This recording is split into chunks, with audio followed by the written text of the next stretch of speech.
আমরা সারা ভারত কৃষক সভার এক প্রতিনিধি দল আজকে জামালপুর গত 25/5/2024 ইংরেজি তারিখে আতাউর রহমান বড়ভূইয়া এবং তার দুই ছেলের গড় আগুনে জ্বলে ভস্মীভূত হয়েছে। সেই জায়গাতে আমরা আজকে এসেছি এবং ওনাদের সঙ্গে আমরা দেখা করে সমস্ত বিষয়ে আমরা জানতে পেরেছি। তো ক্ষতিগ্রস্ত যে সমস্ত পরিবার, তাদের মধ্যে আমার ডান দিকে আছেন আতাউর রহমান বড়ভূইয়া এবং তার দুই ছেলে। এক ছেলের নাম হলো ফজলুল হক বড়ভূইয়া, আরেক ছেলের নাম হলো সিরাজুল ইসলাম বড়ভূইয়া। তিনজন আলাদা পরিবার এবং তাদের সমস্ত ঘর জ্বলে, ঘরের সমস্ত আসবাবপত্র সব জ্বলে গিয়ে তারা বর্তমান অসহায় অবস্থার মধ্যে আছে। আতাউর রহমান বড়ভূইয়া গত কয়েকদিন আগে প্রধানমন্ত্রী আবাস যোজনার একটা ঘর উনি পেয়েছেন এবং সেই ঘরের কাজ বর্তমানে চলছে, কিন্তু এই ঘরটা আগুনে জলে সম্পূর্ণভাবে ক্ষতিগ্রস্ত হয়েছে এবং তার সঙ্গে সঙ্গে বাকি তার দুই ছেলে, তাদেরও সমস্ত কিছু জলের ভস্মীভূত হয়ে গিয়েছে।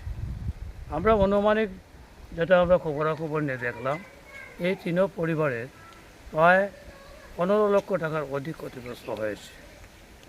এবং যেটা বিষয়, এরা তিন পরিবার সম্পূর্ণভাবে কৃষক, কৃষির উপরে তারা নির্ভরশীল এবং এই যে বর্ষার মরশুমে কৃষি করার জন্য তারা ঘরের মধ্যে যে ধান্য বীজ রোপণ করার জন্য যে ধান তারা রেখেছিলেন সেটাও জলে ভস্মীভূত হয়ে গিয়েছে, যার ফলে এরা বর্তমান খুব অসহায়ের মধ্যে।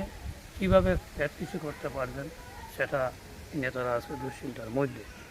তো আমাদের দাবিটা হলো যে সরকারের পক্ষ থেকে এই তিন পরিবারকে উপযুক্ত ক্ষতিপূরণ দিতে হবে এবং তার সঙ্গে সঙ্গে যেহেতু তাদের নাম প্রধানমন্ত্রী আবাস যোজনা তালিকার মধ্যে আছে, অতি সত্বর তারা বর্তমানে নিরাশ্রয় অবস্থার মধ্যে, অতি সত্বর তাদেরকে প্রধানমন্ত্রী আবাস যোজনার অধীনে ঘর তৈরি করার ব্যবস্থা করে দিতে হবে।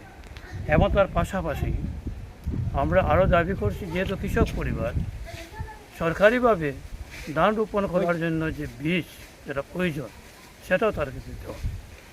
এই দাবি আমরা উত্থাপন করছি আমাদের সংগঠনের পক্ষ থেকে এবং আমরা যেটা শুনেছি ইতিমধ্যে সরকারের পক্ষ থেকে এই জায়গা পরিদর্শন করে তারা গেছেন, কিন্তু এখনও পর্যন্ত সরকারিভাবে তাদেরকে কোনো আর্থিক সাহায্য বা কোনো ধরনের সহায়তা করা হচ্ছে না, যেটা অত্যন্ত দুঃখের বিষয়, যেটা পরিতাপের বিষয়।